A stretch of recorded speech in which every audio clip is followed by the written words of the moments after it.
I'm here with Erec Smith and Jason Littlefield. Eric and Jason, thank you so much for being here today. Thanks for having us. For sure. Thank you. So I thought maybe first we could have you just introduce yourselves and say a little bit about what you do, what you're focused on, and then we'll kind of take it from there. So Eric, do you want to start? Sure. I am Erec Smith. I'm an associate professor of rhetoric at York College of Pennsylvania. And my research interest in the last several years has revolved around the rhetoric of antiracism, and especially when it pertains to critical social justice, which is pretty much an umbrella term for a lot of contemporary anti-racist theory and practice, if not dogma, which is part of the issue as well. I'm very interested, per my last book, on emotional intelligence and empowerment theory and how those two things align. Empowered Pathways is all about that as well. Empowerment theory and the inherent emotional intelligence in there, and a rhetoric of those things. Like, how does it sound to be empowered? How does it sound to be emotionally intelligent? And how can those things help us speak across differences and divides and things like that? So that's why I'm here. Fantastic. I can't wait to get into that. And just so everyone knows, in case they're already Googling you or Amazoning you, your book is A Critique of Antiracism in Rhetoric and Composition, The Semblance of Empowerment. Yes, that's the second to last book. The last book is what's it called? Oh yeah, the Lure of Disempowerment, Reclaiming Agency in the Age of CRT. Fantastic. And that really gets into empowerment theory. It digs more deeply into it. So yeah. Cool. Can't wait to get more into that. Jason, tell us about yourself. Yeah, real quick and short. So I'm Jason Littlefield, and I spent 21 years as a public educator. I stepped aside this year to focus on the projects that we're working on now. I was a social and emotional learning specialist from 2014 to 2021. So really looking at human emotion, what Eric was talking about. He's interested in emotional intelligence. We've kind of been doing a lot of parallel work in different parts of the country and universe. And we collided last year, and through Free Black Thought and Empowered Pathways, we are really hoping to make a difference in this particular moment in time that will have a lasting impact for future generations as well. Cool. I love it. So the first question I have pertains to the rhetoric of anti-racism. So open to both of you. Maybe Eric might be best suited to answer this, but what I've been noticing over the past couple of years, and I'm sure I'm not alone in questioning, is I'm on board, I'm in line with the motivations behind movements around wanting to create more racial justice and equity and equality and all of the things that Black Lives Matter and DI programs are up to. What I've been worried about from the beginning and have been interested to see is, how do these things actually work in reality? How pragmatic are they? And are there potentially unintended consequences? Is there backlash because of them? Can they be counterproductive? So I'm going to quote you, Eric, quoting Aristotle, I think, as I was doing my research for this. But rhetoric, the definition of rhetoric, according to Eric, according to Aristotle, is the ability to discern means of persuasion in any given situation. So, in other words, understanding who you're talking to, what the context is, and understanding that rhetoric can be different in different situations. So, I guess that being said, my question is, how well are we persuading people, and how well is our rhetoric working in helping to change people's minds and change people's hearts? Well, I think what's happening in a lot of these circles of anti-racism, be it in the academy or in activist circles or things like that, is a lack of audience consideration, really. Rhetoric is typically about gauging your audience and speaking accordingly, if you do indeed want to be as persuasive as possible. What's going on now, as far as I see anyway, is more of an expressionist rather, way of doing things. It's not about rhetoric. It's about, I am fill in the blank, hear me roar, right? I'm not going to cater to what you need to hear. I'm going to say what I'm going to say. That's my speaking truth to power, right? So there's no real, okay, so these people are from this background, they have this interest and these values, so let me talk to them with that in mind so that we can have as little miscommunication as possible, right? That's the point of rhetoric, and you don't see much of that.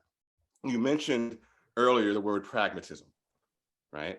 That's not really a thing in a lot of anti-racist circles. It's not about, okay, we want to get to A. How do we get to A? How do I get from A to B, rather, right? This, that, and the other thing. Okay, do that. That's not happening. People aren't thinking, they're abiding. They're abiding by a narrative. And that is a particular narrative of victimology with certain values, attitudes, and beliefs that cater to the idea that people of color are inherently oppressed, inherent victims, right? And that drives everything. So if you're abiding not by the rhetorical context, the audience, the message, and things like that, instead you're abiding by a pre-made narrative, right, that already casts people in certain roles, then you're bound to not just miscommunicate, you're bound to alienate people.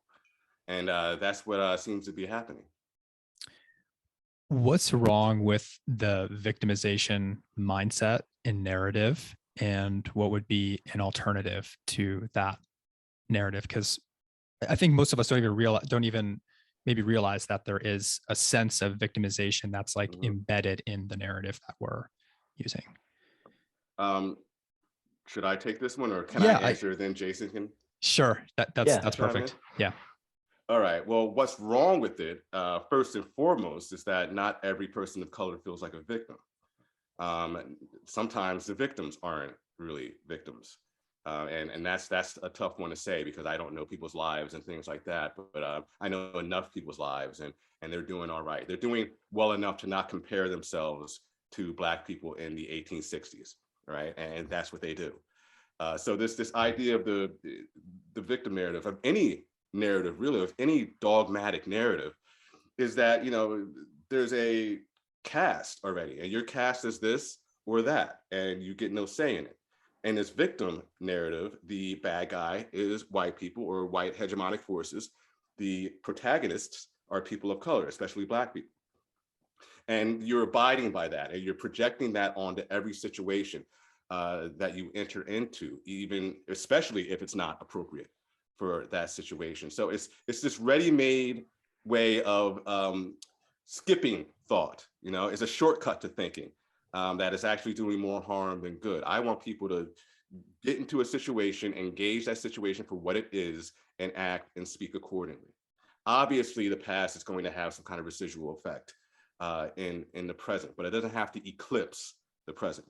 And this victim narrative is eclipsing whatever possible narrative can emerge in any particular situation, and that's not good.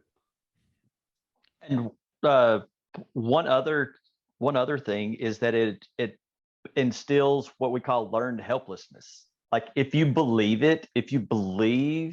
you're a victim because of your biological traits, it instills learned helplessness. And what that does is an individual will go throughout their whole life thinking they can't or they won't, and they essentially limit their potential by believing this thing about themselves. And then when you think about how the overall ideology is designed to kind of break down and stifle the individual, it is this self-limiting prophecy that we take on ourselves, and we just don't. And that's not limited to race. I've seen poor whites adopt that mentality and just say, well, this is just how we are, and then it becomes generational.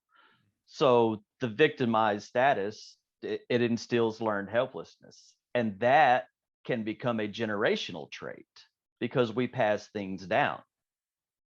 And earlier I heard you ask, what are some unintended consequences? And the big one that I found years ago was whenever we see somebody else as an other, we automatically justify psychologically, unknowingly justify harming that person.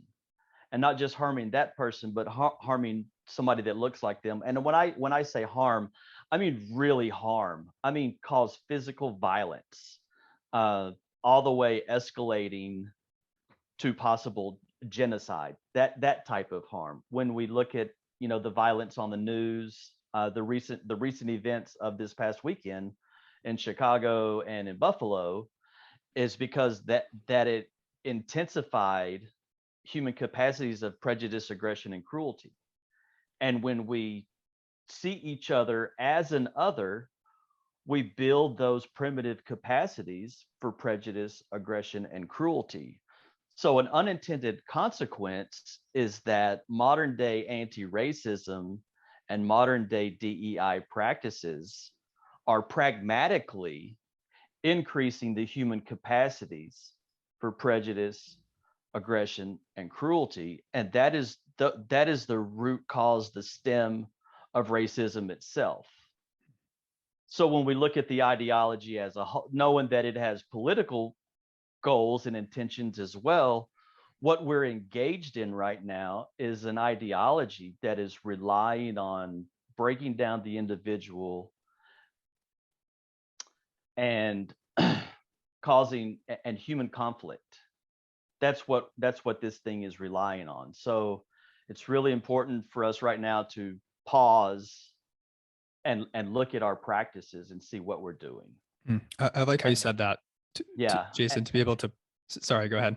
No, and kind of back to the introduction, ultimately, that's what Erec and I are doing and are working on getting these ideas into school communities and business communities across the nation, so we can all pause and examine our tools and see if these are the right tools, and are we using them effectively, and will the future generations be grateful for the decisions that we're making right now.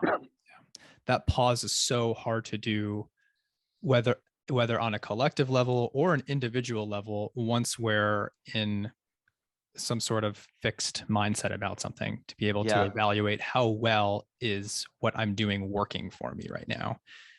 And what that fixed mindset is right now is political attachments and political assumptions. Like that false divide is one of the barriers that we can get into in a minute, but I don't want to cut you off. Go ahead. No, Jason, so I wanted to pick up on this idea of creating more separation between us because we're focusing on the primacy of race and skin color first. But I wanted to maybe even just pull a little bit more on this idea of victimization. So question for either of you, but if someone, responded to you and said, hey, well, like I am a victim. I've been the victim of racism in my life. I've been the victim of maybe systems or structures that have been built against me in some way. So to say that I'm not a victim is not acknowledging my experience in the world, and it's not holding the people accountable who are responsible for my victimization. So how would you respond to that? Yeah, Jason said something very important earlier. He said learned helplessness, right? And you can be objectively a victim of something.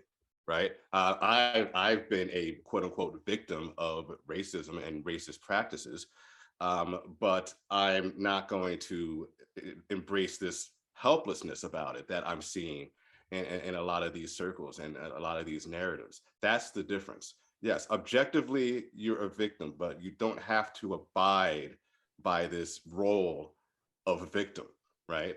You don't have to embrace this character of victim, this script that you have ready-made that you have to carry everywhere you go. You don't have to do that. What you can do is acknowledge that something wrong happened. You can hold those people accountable, but you can do it in a much more empowered way. And when you do it in a more empowered way, when you don't when you acknowledge victimhood, but you don't embrace it, you're going to be more open to people different from you who do want to work with you, collaborate with you to make the world a better place. You're not going to distrust them first and foremost because, well, that's what the narrative says to do, right? In order to be a victim, I have to have an oppressor, right? You have to play the role of the oppressor. You know, we're in the sandbox as kids, right? And we're playing make-believe, but the make-believe is I'm the pitiful victim and you are the bad guy victimizing me, right?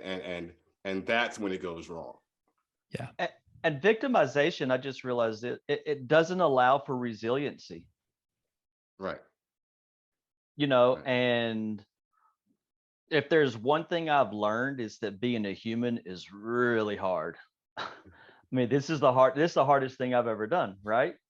How do you get back up? That's the question. And we all have things that happen to us. So how do we acknowledge and validate somebody's circumstance that happened to them, help them heal, help us heal, and then how do we move on and prevent this from happening again? Yes. And the book, The Colony of the American Mind, really discusses this well, right? The detrimental aspect of victimhood leads to what they call cognitive distortions, you know, and they're talking about cognitive behavior therapy, rationally motive behavior therapy, whatever you want to say. But those cognitive distortions are when your victimhood results in those distortions, that's when things go wrong. Those distortions being mind reading, catastrophizing things, blaming everything on other people instead of looking at how you're culpable in some ways, right? All of these things are results of the negative aspects of looking at yourself as a victim. And that's the direction that the culture is steering us, that the ideology is steering us. What Eric just said is happening and is not good for us. That's the direction that all of the scholarship and all of the ideas that are in all of our institutions and organization, those are the attitudes and practices that we're cultivating. So that's why the pause is necessary right now. It's almost as if they're being lured into disempowerment. Tell us more. This is a book about empowerment theory. A lot of what's going on with empowered humanity and what Jason and I are trying to do in lieu of transformative SEL and other things that come out of the critical social justice movement. This book is about the using empowerment theory as a replacement for what's going on right now. And empowerment theory, if you use it correctly, there's no room for victimhood, really. So there are three components of it. We can talk about this, a little bit later as well, Jason. But the three components are the intrapersonal, the interactional, and the behavioral. And obviously, empowered pathways is centered on those things. So we'll talk about that a little bit more later.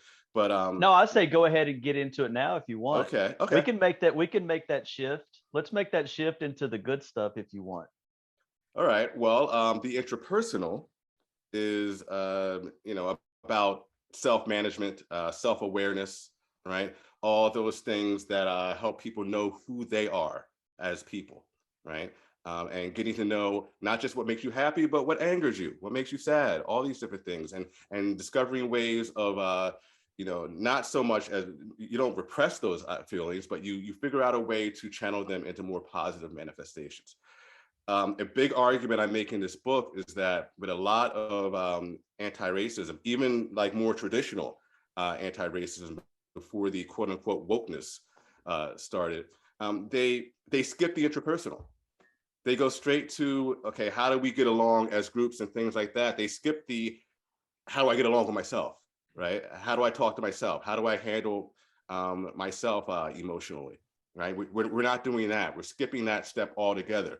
And that has some detrimental effects, right? Because we often don't realize the baggage we're bringing to certain situations. And that baggage can get in the way. We don't realize that we're bringing a narrative that is the result of a particular discourse in which we were socially constructed, right? We don't do that. We just show up And that's that. So if we do some inner work, we'll be better at doing the outer work, which brings us to the interactive component, which is basically, social awareness, relationship management. How do we get along with other people? How do we acknowledge their narratives, why they have those narratives, why they embrace the values, attitudes, and beliefs they embrace, right? It's a lot about curiosity and empathy, both emotional empathy and cognitive empathy. Why do people think what they think? So that's the interactional component, and there are various ways to exercise that. And last but not least, the behavioral component, which has a lot of different takes on it. But the aspect of it that I focus on is collaboration, working together to get something done. And that something done is typically called a superordinate goal, which basically means it's a goal that two very different groups can get together to accomplish because it's in both their interest, no matter how different they are, right? So that's behavioral empowerment. My argument in the book is that all of these are rhetorical endeavors. The interpersonal is how you use rhetoric on yourself. The interactional is how you use rhetoric, publicly in a particular situation. And the behavioral is how you use rhetoric to communicate in ways that are generative and collaborative and productive. So if we can take empowerment theory and use that as the basis for our work, and not just anti-racism, but anything, right? Any kind of improvement, right? Then I think we'll be better off. Yeah. Yeah. You And mentioned, no, actually, Jason, please go ahead. I just wanted to touch on a few things that Erec said and kind of mention how empowered humanity theory really touches on what Erec was just going through. Because Erec, I heard you mention how do we talk to ourselves? Yeah. So one of the attitudes that empowered humanity theory promotes is developing thoughts and mindsets of inquiry and compassion versus fear and judgment. Because when we think about things, usually or see something, see somebody, our initial response is usually one of judgment because we're making a quick decision, a snap judgment about something because that's what our brains do. Or it's a fear response because that's that survival. So how do we in real time throughout the day, throughout our lives, cultivate mindsets of inquiry and compassion versus that fear and judgment?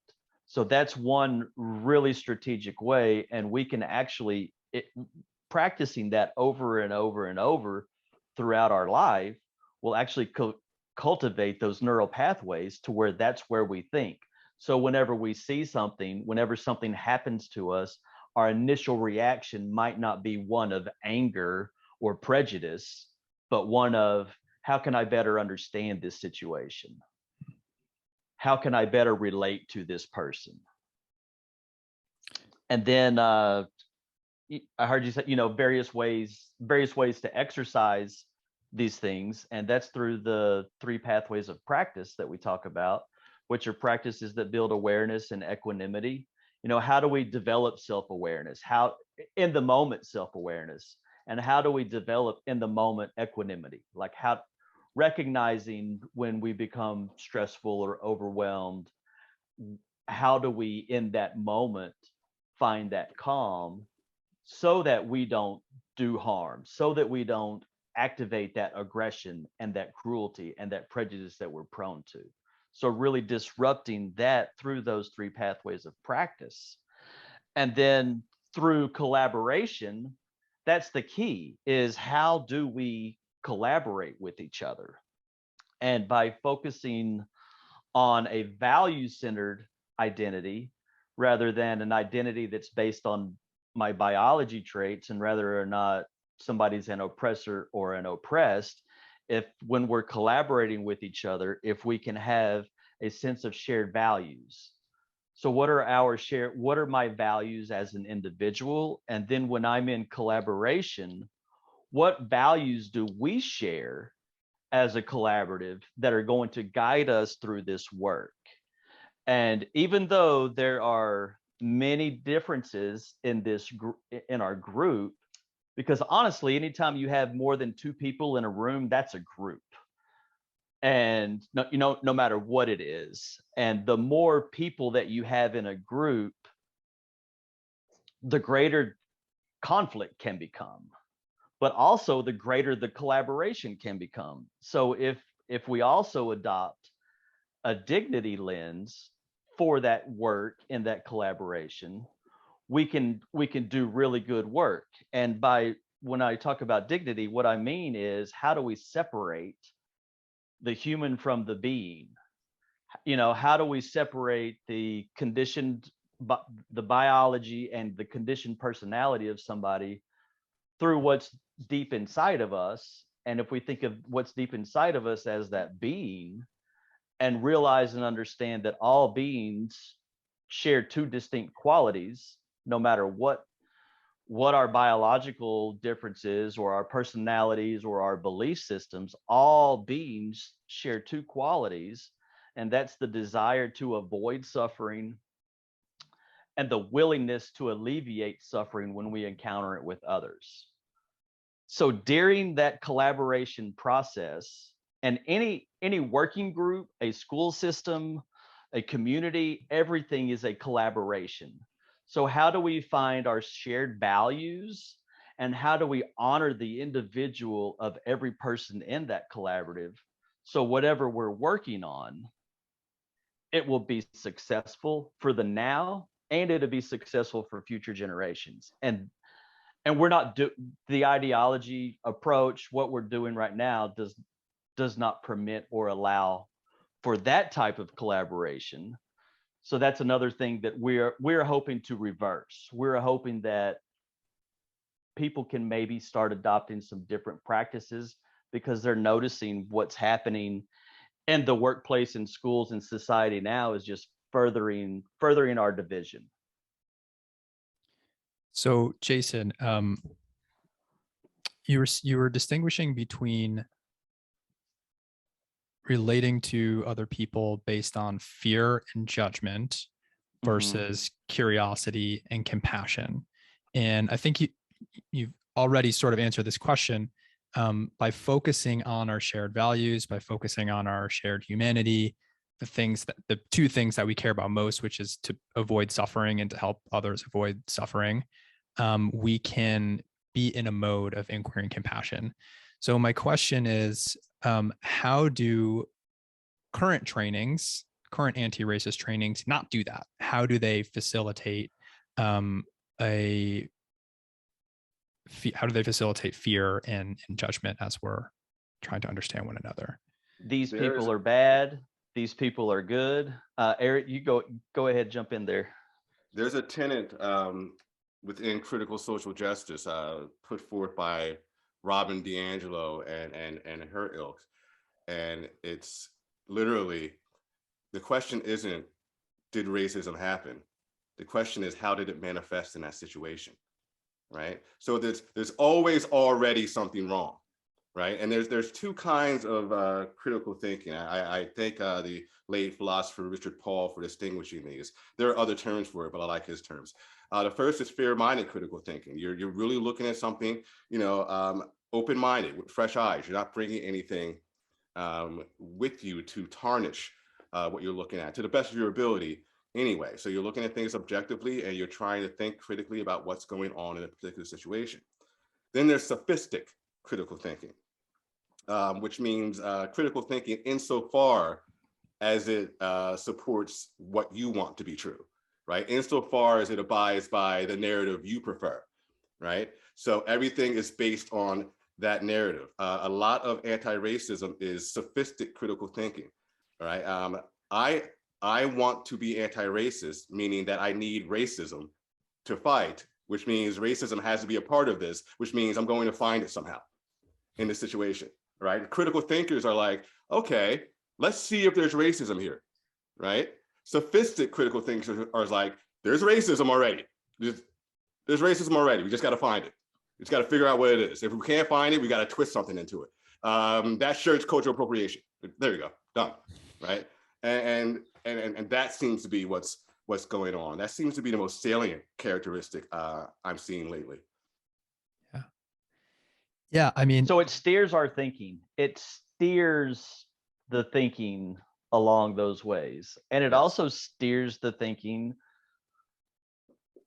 it all of our thinking in the most horrible ways. it seems like inevitably, I mean, you're saying, Eric, I mean, if you have a certain mindset, or if you have a certain belief already, then you're just looking to confirm that belief. Motivated reasoning, yes. Yeah. Confirmation bias. We have all kinds of terms for this. Yeah. I mean, it's like, so at what point are we able to let go of the narrative? Like, it seems like no matter how balanced the scales get, as long as we're coming from that place of motivated reasoning, we're always going to have to find the oppressor. We're always going to have to find racism, something to fit that narrative. I mean, this kind of gets into like, a little bit more Buddhist or spiritual thinking here, but like we can become really attached to this, our identities in ourselves. And if our identity is someone who fights this particular thing, I mean, at what point it almost seems like it doesn't matter how much evidence there is to the contrary or how balanced things get. It's really hard to let go of that. And basically my survival depends on continuing to fight this good fight forever. Uh, So, I think I'm glad you mentioned Buddhism. I see a lot of parallels between some Buddhist thought and what we're doing, especially when it pertains to empowerment theory. And you can see Buddhism, especially in the interpersonal and the interactional, but I think we're talking a little bit more about the interactional right now. You talked about attachment, right? I think what's key when you're doing the interaction, when you're actually working with people across differences and things like that, is to be, or to have what I call in the book anyway, teleological disinterest, right? So what that means is you're not attached to an outcome. You're here to collaborate. The outcome among good faith collaborators will emerge, right? So you may have some ideas that you bring with you, but you're not attached to them. You're open to other ideas. You're open to the possibility that your ideas are bad. You're open to working with somebody right here, right now for a fresh, new idea that could benefit everybody more, right? And then there's this idea of interbeing. That term was made famous in America anyway by Thich Nhat Hanh. There are other terms for it, dependent origination. There's some rhetorical terms for it, consubstantiality. The point is that nobody's an island, right? We're all dependent on each other. And what we come up with, how we feel, depends on who's in the room. It can even depend on the shape of the room. It gets that crazy, right? So understanding that, realizing that, we are all here, we're all kind of one. I know that sounds corny, but if you take that idea, you take that inner being idea, the fact that we're all in this together and we're doing it, that can, theoretically anyway, be conducive to productive collaboration and congeniality. And modern day ideology doesn't allow for that. And that really should be alarming to all of us, that it doesn't allow for the concept that we do have a shared history as a species, and we do have a common shared humanity in this present moment, and that we should all be in this present moment safeguarding the future and safety and security of our species. So the ideology, it does not allow for looking at the world through that lens. And unless we're able to look at the world through that lens and really understand and feel interconnected to each other on that level, then nothing will change. It's just an endless, nihilistic, cynical, anxious driven battle. And I believe, I know part of your mission, Matthew, is to find that middle way, help bridge help ease the chaos and help us find some sort of order, because right now this is that we are in total chaos. So out of that chaos does come order. The question is what type of order do we want?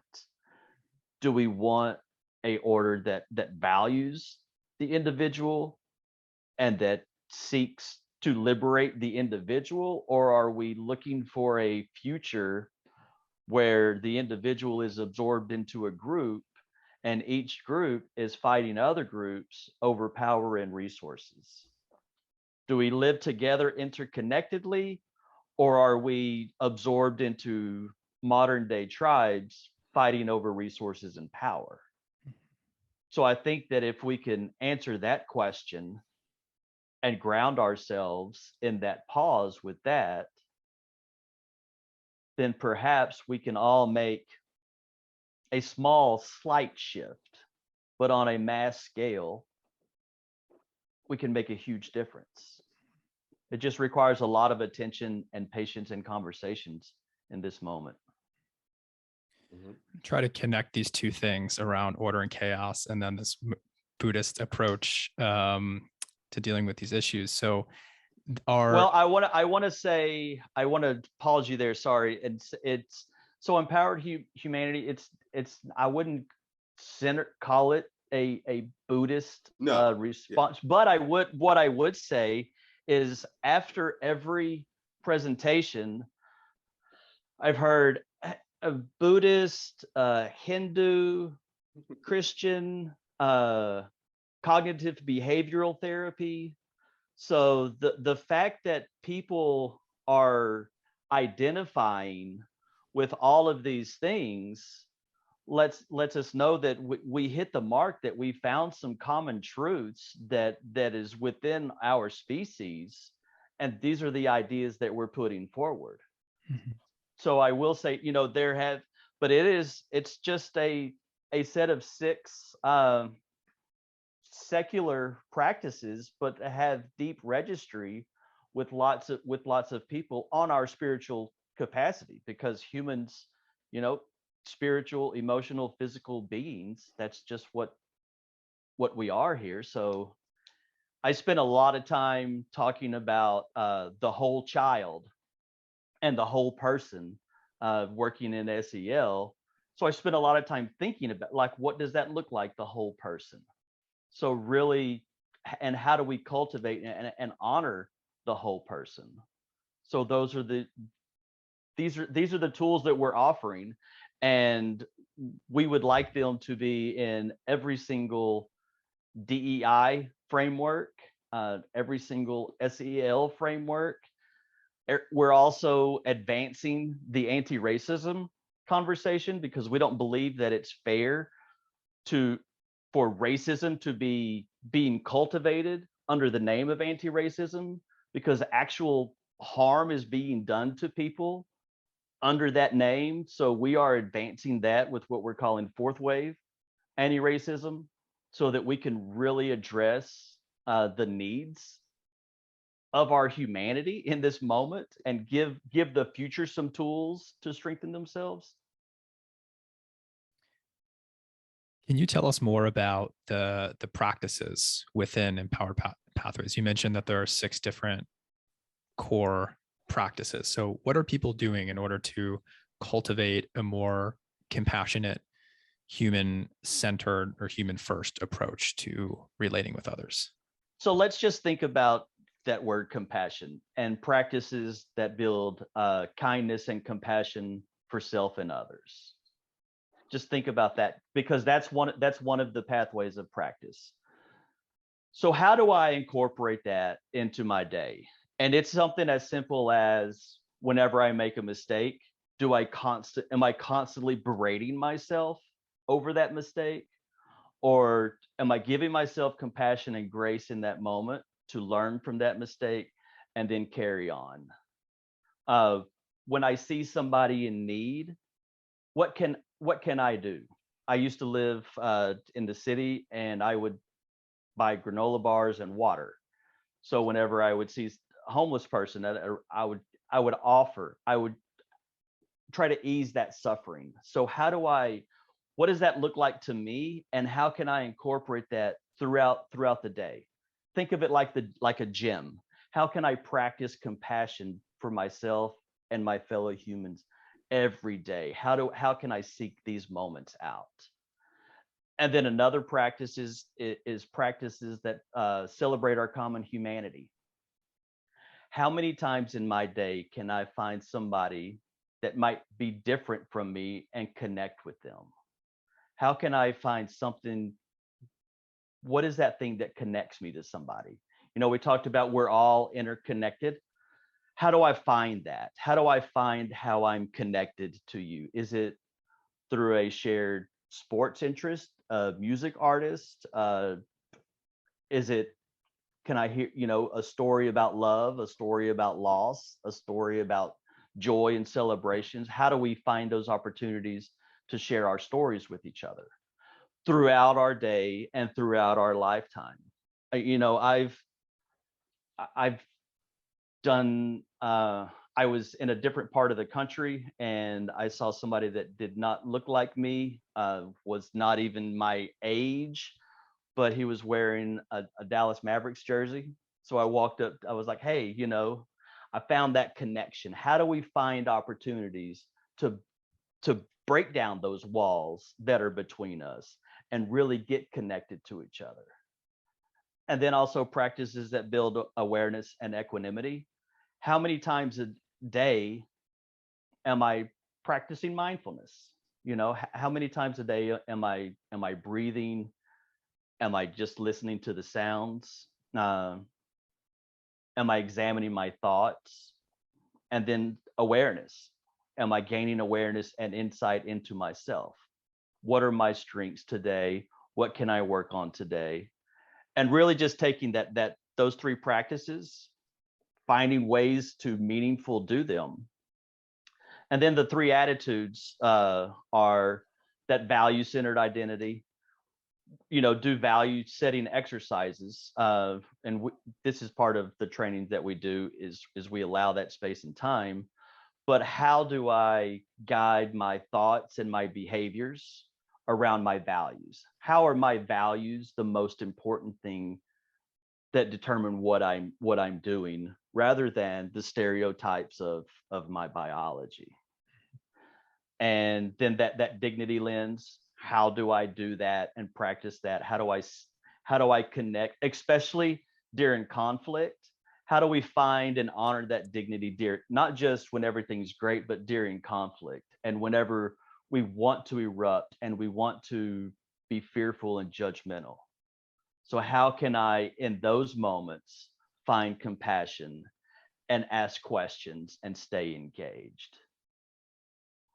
So it's just those really 6 basic principles, and how do we think about them and apply them in real time? And I've been writing about and thinking about these since 2017, and I can say that there's a lot of things that have shifted in me. The most noticeable is when I get cut off in traffic, I don't react at all. And I say, they must have been in a hurry. They must be in a hurry. Was something that came out of my mouth once. And I was like, how did that happen? Why was that the thing that came out? But I realized it's because I've been taking the time and really incorporating these into my life.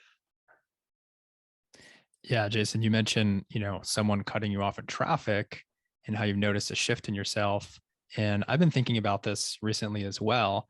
No one is necessarily making us respond or feel a certain way. Exactly. We can choose how we respond to these situations. And if we can have complete, mastery or autonomy over, I get to choose how I feel in this life. I feel like this really is hammering home this idea of empowerment.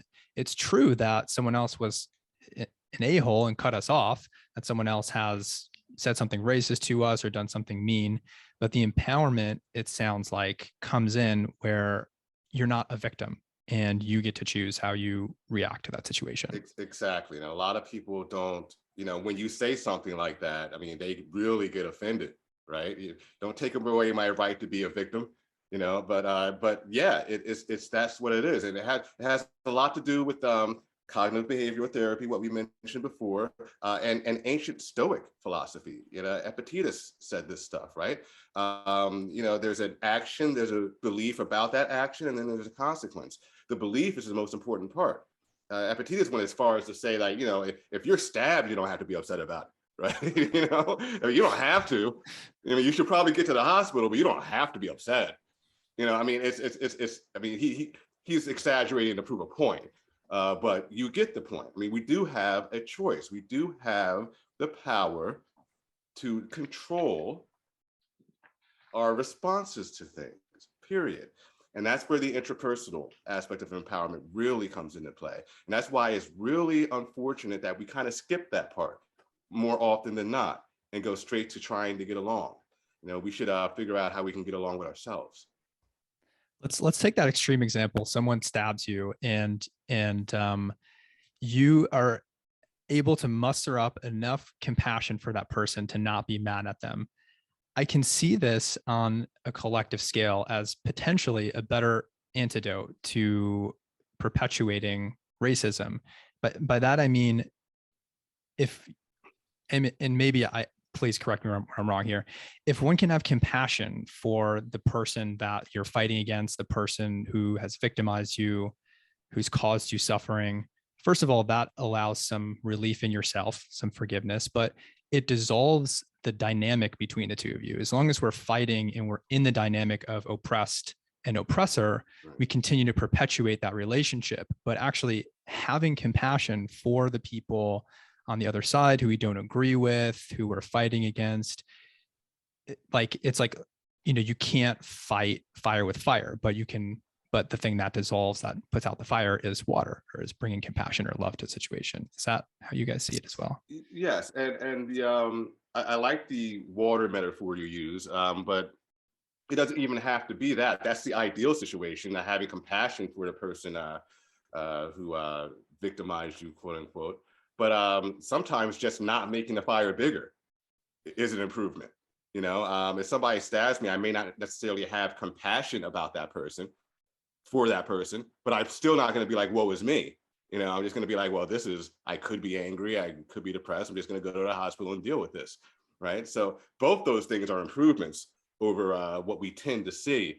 But yes, the compassion part, the water putting out the fire, not fire, right? That's the ideal situation. Erec, I know that we only get to have you for a few more minutes, so I'm curious if there's anything else that we haven't covered so far that you were hoping to add to the conversation for today. I don't think so. No, I think I've said everything I need to say. I put forth empowerment theory and the inherent emotional intelligence. I do want to make sure, and maybe Jason, you can carry this out, if I have to leave before then. I do want to make sure that we talk about the distinction between transformative SEL and traditional SEL. That's the topic of an article that Jason and I just co-wrote and put out last week.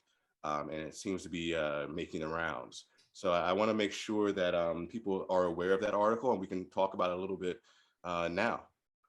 Yeah, that would be fantastic. And I will follow up with you so I can get the link to that article, and I'll put it in the show notes. Yeah, please. I say get it, Eric, since your time is done. Oh, me? Yeah, go ahead. I figured you. Okay. I'll continue, but since you've got to dip out soon, I want you to chime in first. I often use this explanation.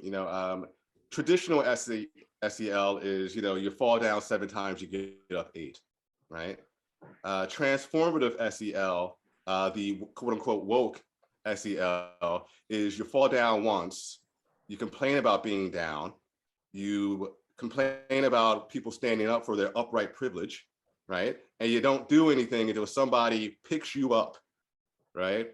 And then you can get going, right? So it's the transformative SEL is embracing that victimhood, these the social emotional aspect of it is embrace your victimhood, right? Don't be ashamed of it, right? I'm being very reductive right now, but maybe you can get into it a little bit more after I leave, right?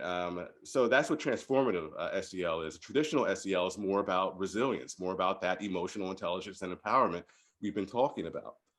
That's missing from transformative SEL. Transformative SEL is disempowering in a lot of ways. It's negatively impacting personal well-being, and it's negatively impacting human relationships. However, it's such a new and recent shift that it doesn't have to go that far. And when we say it's transformative social and emotional learning or traditional social and emotional learning, it's not like we're saying you got Coke or you've got Pepsi. It's like here's a soda, and then here's a soda that's got poison in it. That's what the comparison is. So that's another one of those areas where it's really important for us to pause in our current systems and in our current working groups and question the tools and the ideas that we're utilizing, and if they are getting the proper results. And from what my experience was, and from what Erec has shared with me, and from the reaction that both of us have received for just questioning the practices, gives a really big red flag for us to investigate what's going on. And then thinking about just a very base human idea, I imagine myself and all of us as a piece of wood, as a piece of raw wood, and every layer of intersectional identity is a layer of paint, a layer of veneer. And over time, we've got so many layers that are keeping us from connecting with each other, that if we could just remove all of those labels and try to find ways to connect with each other and find our shared values, find our shared sense of purpose, and figure out ways for us to move forward. And with empowered humanity theory, those 6 practices and attitudes that we would hope that would be done every day, throughout the day, throughout our lives. If we think about neuroplasticity, we become what we practice. So what if we practice being connected with each other? What if we practice honoring the uniqueness of every single person and not rewarding or punishing somebody because of their biological traits? Because that's not going to get us where we want to go as a society. On that note, I think I should take off, right? That's a perfect time to say goodbye, right? That mic drop that just happened. Yeah, I heard the mic drop in the background. Excellent. Thank you so much. Yeah, Erec, thank you for being Erec. here. This has been so helpful and insightful. And before Erec leaves, I do want to say that we have a very strong interest in talking with every single school, every single working group and community, and helping us as a society in this moment solve some very complex issues. So we are here for support for everyone that is seeking answers in this moment and looking for ways to advance our species, essentially. Excellent. Where can people find more information about either Empowered Pathways or both of you individually? Freeblackthought.com, the Free Black Thought Substack, empoweredpathways.org. I'm on Twitter at Jason the THEE human is my handle. And okay. I'm Rhettors of York, Rhettors _ RHETORS _ of _ York. And that's my Twitter handle.